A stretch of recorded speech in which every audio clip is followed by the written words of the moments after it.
Welcome back, everybody, and congratulations, you made it to day 5. You are the survivors. So thank you very much. So today is all about how to accelerate your impact, and this is a really interesting one because it's all about the neuroscience. Now, I'm not a psychologist, but I have read a lot about it in my coaching training, and now with doing a lot of coaching is something that I think is very interesting, and I think the basics of it are pretty accessible to everybody. So that's what we're going to be looking at a little bit today, and how we can use that to really accelerate our impact. So first of all, I'd just like to thank you for your participation, those of you here on Zoom and also those of you listening to the replay. Thank you so much for tuning in. Thank you for your messages, and thank you for the calls. It's been an amazing week and just lovely to get to know you all and to hear about your projects and your goals and your stories, most of all. So thank you very much for sharing all of that with me and also the other people on the call, for those people who have been on the Zooms. So thank you for everything you've brought to this week. It's really been great. Okay, today we finish off the 3-step plan that I talked to you at the beginning of the week.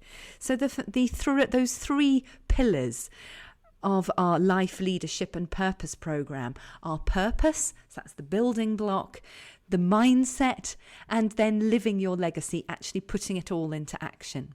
So today is, how can we bring it all together? What do we need at all of those steps, in fact, of the process? And we're going to look at 2 areas in particular. So firstly, why having a life plan isn't enough. Having a plan is something that I talk about quite a lot, but we need more than that. And secondly, following on from that, the secret to transforming your life is really, I believe, changing the way that you see yourself and the world, and understanding that neuroscience of change. So firstly, why having a life plan isn't enough? So why do we need to do all this extra work? Wouldn't it be so much easier if we could just write our lists? And yes, if the plan is easy, then yes, you don't need much.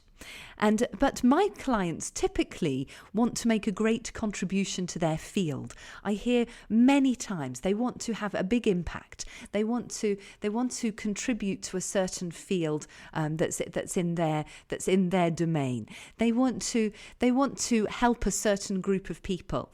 They want to leave a legacy after they've finished for the next generation, maybe for their colleagues. Maybe their purpose is about helping other people in their teams to become the best that they can be. So there are lots of things, but usually the purposes that people talk to me about are not that simple. It's not something you can just make a list for. And this is what we're looking at.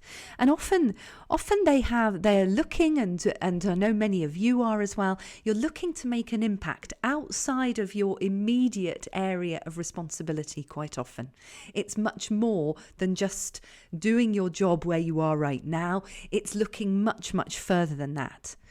And this requires often great clarification around what that might actually look like. But it also needs a change in belief and thoughts, and most importantly, behaviour.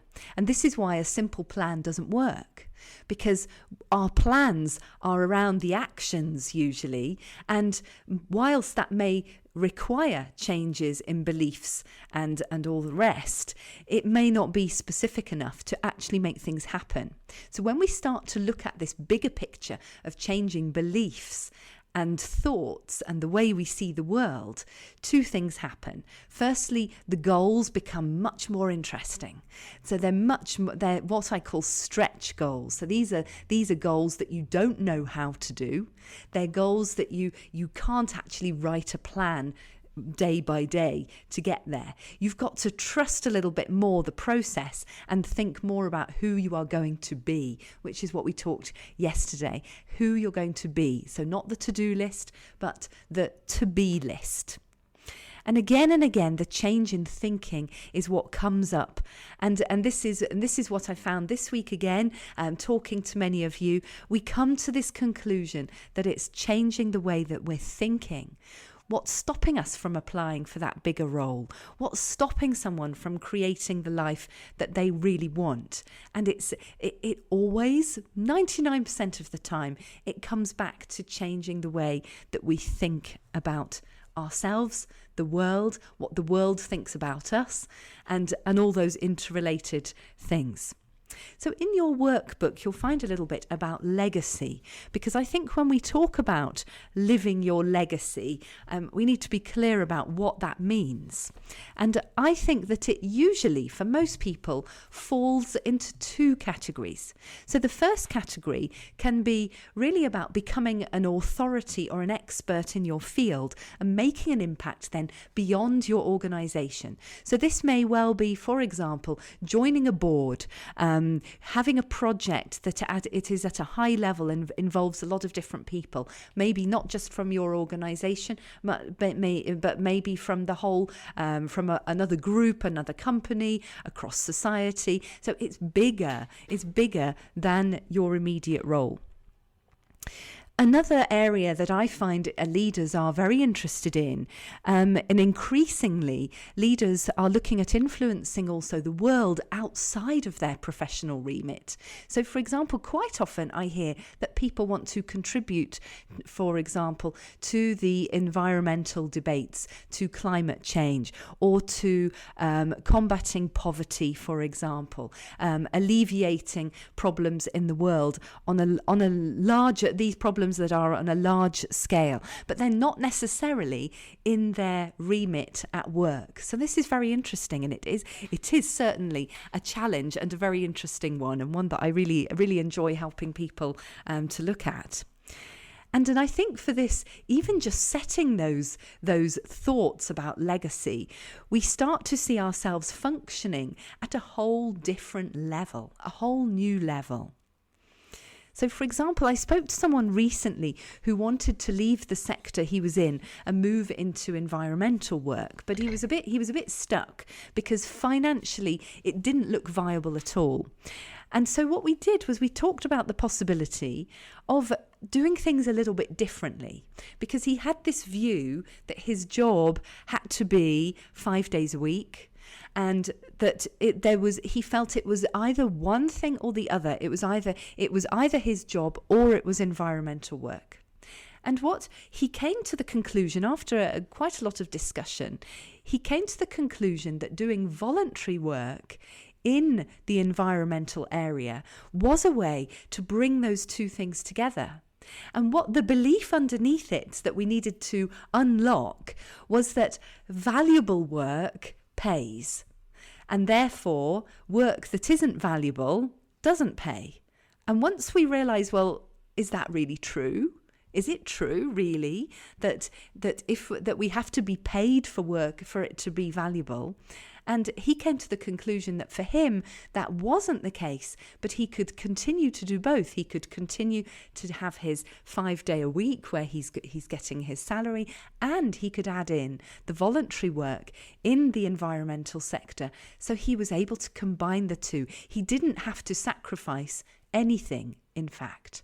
Now, that worked for him. It may not work for you, but this is the kind of thinking we're looking at. We're looking at trying to look at lots of different options. And the way to ask yourself that is, what else could I do? What else could I do? And keep asking that. What else? What else? And we always have to ask that question, well, usually in my experience, at least 3 times.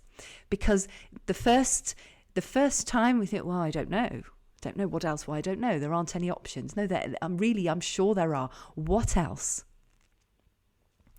So it also comes back to values, of course. It comes back to values and purpose. And sometimes we have to be open to the how. So we can't be too attached to the how. And this is not always that easy, because sometimes we have a very clear idea of what that how maybe should be, could be always was. And so if we can release that attachment to the how and keep focusing on that bigger picture, we can explore these other options. The what else, what else, what else? What could we do in an imperfect world? So we can start with the plans in the perfect world, and then we can look at the imperfect world and start to see how we can make it work. So getting clarity around the purpose, the mission, and the values that will drive the how and the what of the legacy is really important. So all of those things, they all come together. So the second thing that I'd like to talk to you about is really this neuroscience part, the neuroscience of change. And this to me is the key to everything that we've been talking about this week. Because when people want to make these changes, when they want to live their legacy, when they want to have an impact that's at a very high level, or even not at a very high level, but it requires some major change, a number of transformations need to typically happen. Well, this is what I see. Firstly, we have to change the rules that we have made for ourselves. So whether those rules are things that we intentionally made for ourselves, or rules that we've inherited from our parents or from our peers or from the world of work that we're in. For example, the previous the client that I was talking to about, that rule that he had to work 5 days a week and it had to be salaried, and the work that was valued was going to be the paid work. So those were the rules that he had in his head, and we needed to change those. So we have to challenge, understand, and maybe change the way that we see ourselves, others, and the world. And this can be quite dramatic. I was just talking to another client this week, and we were talking about the fact that that when someone opposes us in a discussion, what is our immediate thought? And for him, his immediate thought, this was in a work situation, was that person was trying to cause waves, trying to cause a little bit of trouble. And we questioned that. Is that always the case? How do you know? Could there be other reasons for that? And it's that kind of discussion that helps us to realise that we haven't maybe got the whole picture. In fact, we haven't got the whole picture. We only have our picture of the world. We don't have everyone else's picture. So we need to challenge and understand and maybe change what we believe is true, because what we believe is true, that's what makes our decisions. So if we can challenge that and change it, then we can change our actions afterwards. Because what I believe to be true about myself, about others and the world is not the same as you. Each of us have a different map of the world. So I'll just say that again in another way, because it is quite strange really as a concept. So my map is not your map. When I see a situation, I'm going to see different causes, different consequences to you. But we have to understand our own map. We have to understand, and we have to be very alert to those emotions and those feelings and those thoughts, and understand where they're coming from. So when we think of maps of the world, I'm sure that you've seen those wonderful maps that show the world from different points of view. I'm sure you've seen those maps, the traditional map where you've got Europe in the centre, and Europe looks quite big, and Africa looks just a little bit bigger, but not that much. And then I'm sure you've seen those other maps that are from a different point of view, really taken from a totally different point of view. So maybe they look, for example, at the population. Maybe they have, instead of having Europe in the middle, they have Asia in the middle, and then you get a different perspective of the world. And this is really what it's all about. These maps are all true in some way, because that's what the person who drew the map, that was their perspective, but they're all different as well. And this is what we have to realise. Everybody has their truth, but it's going to be different. So let me give you some concrete examples. So one of the things that I know that I believe, some things that I believe. Now, some of these things are helpful, some of them are not. So one is, I believe that hard work can lead to success. So that's a belief that I have grown up with and is definitely part of who I am. Another one is that I believe that I can be independent and do things on my own. And there is a recording of me at the age of 3, and when I was learning to play the violin, announcing that tomorrow I wanted to do it on my own. So this is obviously, it's a long-standing belief that I can do things on my own. I also believe that I am brave. Okay, so those are just a few beliefs. Now, all of these beliefs can sometimes be helpful and sometimes not. So if we think about the first one, I believe that hard work can lead to success. Now, the problem with this, well, the positive, let's look at that first. The positive is, yes, I'm fairly determined, fairly rigorous. I will keep going, and I have a resilience to continue, and a discipline, I suppose. The problem with that is that I can also think, oh gosh, there's a problem, I need to work harder. Now, those things that doesn't necessarily make any sense. There's a problem, maybe I need to look at other reasons. It's not necessarily because I haven't done the work. It's maybe the strategy that's not right. It could be a whole host of things. So I need to be very careful when I'm thinking, there's a problem, something hasn't worked. If I think then it's because I haven't worked hard enough, that may be true, but there may be also lots of other reasons why that thing hasn't worked. So I'm very aware of that one now. The next one about me believing that I can be independent and do everything on my own. Well, you can imagine that this can be very difficult for the people around me, and quite frustrating as well. So again, I need to be very aware of it. And sometimes I would say that the last one, I believe that I am brave. That's obviously, that can be very positive. The downside of that can be that sometimes I will take maybe unnecessary risks, or risks that are maybe too risky. So it's being aware of those. And with many beliefs, you can see both sides. It's almost, to me, it's like also like strengths. We find that something can be a great strength, but there can also be a shadow to that. For example, perfectionism is one of those. So being a perfectionist, wanting things to be good and perfect and great, that can be very positive. The flip side of that it can be a real block to actually starting something if you don't think it's going to be perfect, for example. So we often find that there are these shadows. So it's about being very, very aware of this. Now, some of the limiting beliefs, we call these, coming up for senior leaders. Some of them are coming up again and again, and I've heard some of those from you here during this week when I've met up with you. So one, a very common one is I'm not ready. I'm not ready for that position. That's a really common one. I feel like a fraud. Everyone thinks I can do it. And this is an interesting one. Someone who is at a very senior position, but it's almost like imposter syndrome, if you like. And there are lots of others. It's not for me. I can't do it.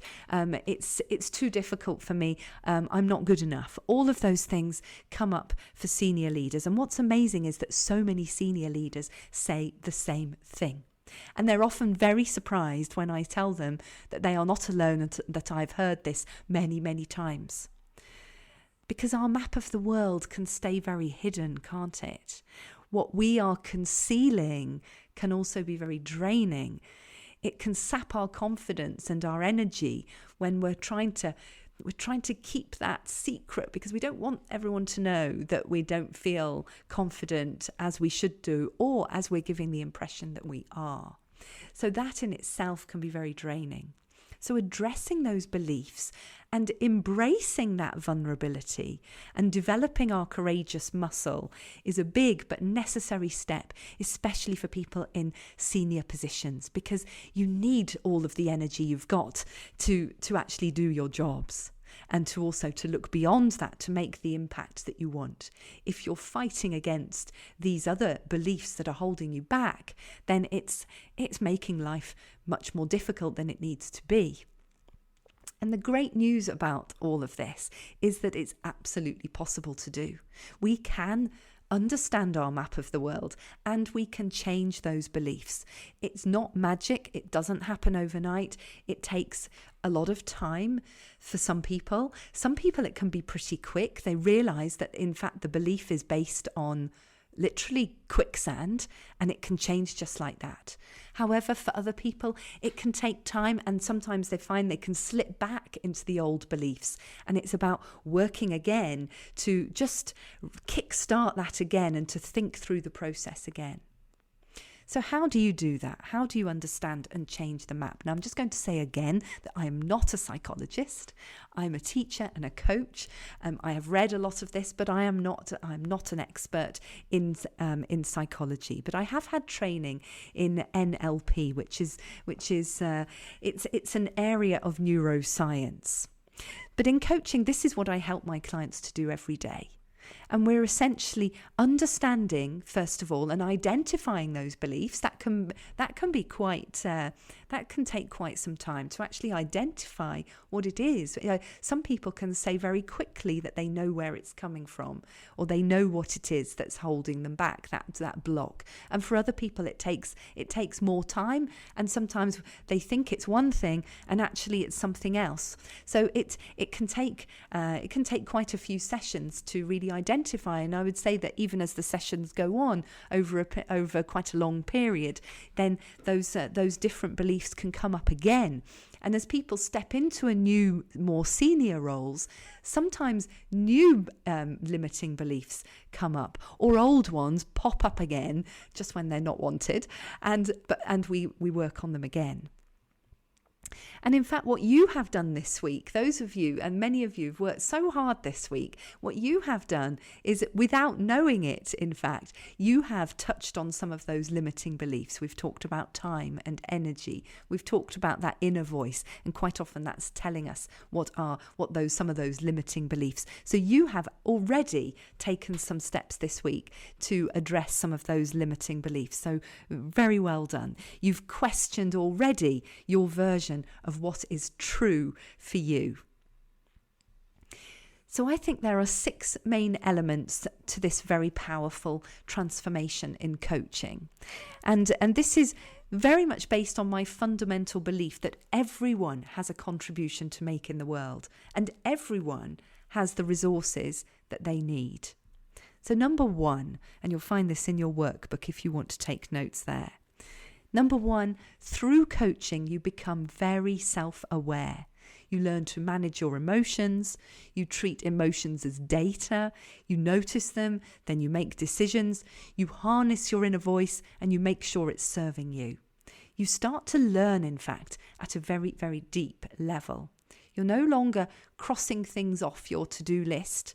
You're thinking about that to-be list. So that self-awareness is an absolute key to understanding and changing our map of the world. Related to that, number 2 is that you notice and you change those limiting beliefs that are not serving you. So at a very simple level, for example, you maybe question false choices. So one I might hear sometimes, well, I can either do this project or clean the house. Have you ever said something like that to yourself? So in terms of time, that may be true. But could there be a way to do both? And often we find that we give ourselves these questions that actually they don't have to be a choice. There is a way to do both. Maybe someone else could help with that. How do you want to use your energy? So notice those false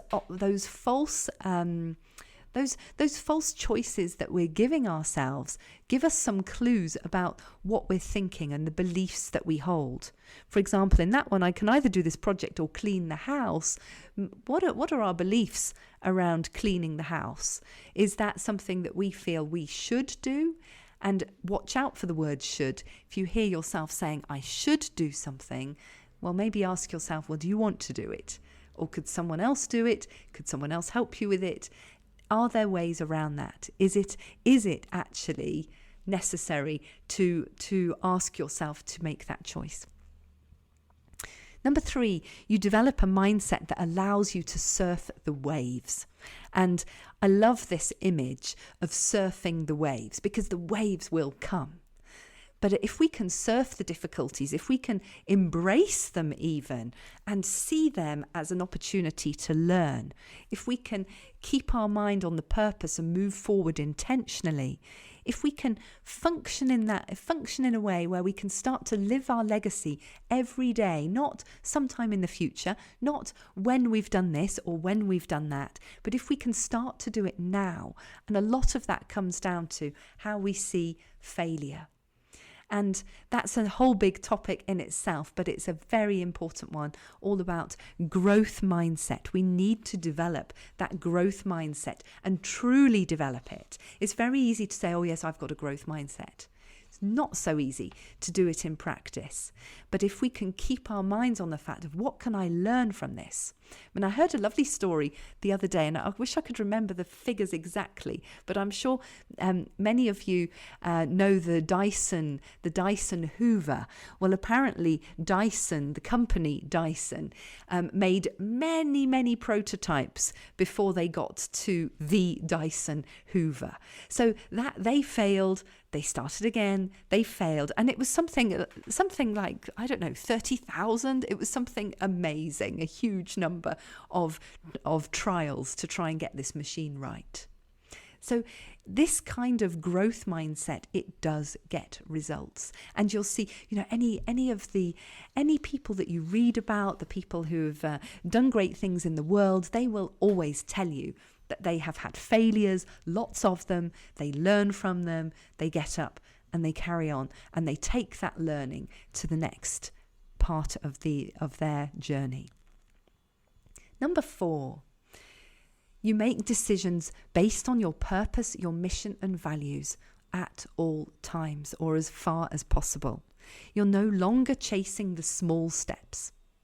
You're looking beyond to the steps that are going to help you make an impact on the world. Number 5, you accept change. You allow yourself to transform. Now, this is a really interesting one, because what happens in coaching is people often start and they've got a fairly clear idea of what they want to achieve from the coaching. They may not be clear about the goals exactly, but they have a fairly clear idea of what they want to achieve generally. And what happens quite often is that they start to relax a little bit and allow the transformation to happen. And they start to trust the process, and they start to allow their minds to think differently. And suddenly other opportunities come up. Other things happen. They start to see other avenues that they hadn't seen before. Not that they take that all the time, but they start to see other possibilities. And it's very, very interesting when we start to accept that we can't force it. We can't force that change. But when we start to just accept that we can change, and through our thinking be open to that and just relax a little bit with it, there is this whole idea of slowing down to speed up. For me, I see this in coaching really a lot. People do they slow down, and suddenly they take off because things are clearer. Their thinking is allowing them to take those steps. The change comes in its own time, and by that I mean sometimes it's rapid, and in other times it's barely noticeable, and until one day you notice that you approached a situation differently. So maybe you led your team in a different way. And I think that being patient with yourself is really part of the process.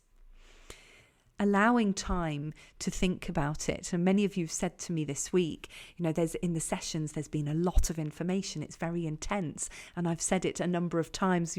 We don't expect for this to be transformative in 1 week. I'm putting in a lot here. And normally we would spend a lot more time talking about each question in a lot more depth. So it takes time. And you might find that some of the questions I've asked you this week, some, maybe 2 or 3, will really stay in your mind. And even maybe in 2 weeks' time, it will come up again. And you'll find that your brain has done some work. I would love to say that I can explain to you how that happens. I'm afraid I can't. But all I can say is that I see it a lot, and I've seen it in myself as well. So, and part of that is learning, I think, to really receive that positive energy and to give yourself permission to let go of the stuff that's not helping. And giving yourself permission, I think, is a key one for a lot of people. And the last one. What happens with this when we start changing our map of the world? You start to achieve your biggest goals, the ones that you thought were absolutely impossible. And your vision becomes expansive as a default. And it also changes for your team. You will start to see potential in your team in a different way, in your colleagues. You will start to see where they are holding themselves back with limiting beliefs. You will listen. You will listen in a different way. You will start to notice when people are saying, well, I could never do that, or I'm not good enough for that. You will start to notice a lot more where people are putting those blocks in. And because you notice, you'll be able to help them to just see beyond and to realize that actually there is definitely more for them. So it's very, very powerful. So very quickly, just to finish off this evening and the week, what do you need to do next? So this is the final position for you, in a sense, and many of you I've had conversations with. If I haven't yet had a conversation with you and you would like to have a conversation with me, please do book one. I will be around from the 8th of November, so not next week, but do feel free to book one in. So in your workbook you will see that there is a section right at the end, and it says, read back over your notes from the last few days. And if you have any questions, do join us at another time. There won't be a live Q&A tomorrow, in fact, but I will have another opportunity for you to ask questions if you would like. So let me know for that. But I would like you to ask yourself the question, what do you need to do next? Maybe for you need to go back over what you've done this week. Maybe you need to talk more about your goals to other people. Maybe you need to focus on one aspect. Maybe for you it's time or energy or the inner voice. Try to pinpoint which areas do you need to really work on, an area that's going to help you. So if this has resonated with you and you're really ready for some big changes, and maybe you're looking at a major transition of stepping into a new role or thinking about a new options in your careers, and you'd like some support and challenge, either for yourself or, by the way, I do quite a lot of work now with companies and organisations to help them to develop their teams, lots of aspects of leadership development with their teams. So that's another area if you're interested in that. Do get in touch with me and book a call, and we can see what might work for you. Now, during this very special challenge, I do have a 30% reduction on the individual coaching package, just for people who have participated, and both on the listening to the replays, but also on the Zoom, of course. So if you would like to make use of that, please do get in touch with me. In fact, now there is a waiting list. The places are now gone for an immediate start, but if you would like to have a place, the next time I have available to take on another one-to-one client is actually the beginning of December. So if you're interested in that, do let me know. So it just goes for me now to finish this amazing week with you. I'd like to thank you again for your participation. It's been an absolute privilege to spend this time with you. I really hope that you've enjoyed it, that you've got something from it. I know from your comments and your messages that many of you have, so that's absolutely brilliant. For me, it gives me such satisfaction to know that people are able to use this information and able to take steps forward. It's really wonderful. Whether you decide to work with me or not, please stay in touch. Make sure that you're friends with me on LinkedIn. I'm moving over to LinkedIn more and more. I'm leaving Facebook behind a little bit. So do make friends with me on LinkedIn and come and chat to me in the messenger. Let me know how things are going. If you've enjoyed listening on the podcast, please do leave a review there. That would be amazing for me. Leaving a review definitely helps me to grow the podcast and reach more people. I'm also on Instagram if you prefer Instagram, and you will see, if you join me on Instagram, you'll see that I quite often now post little videos from time to time.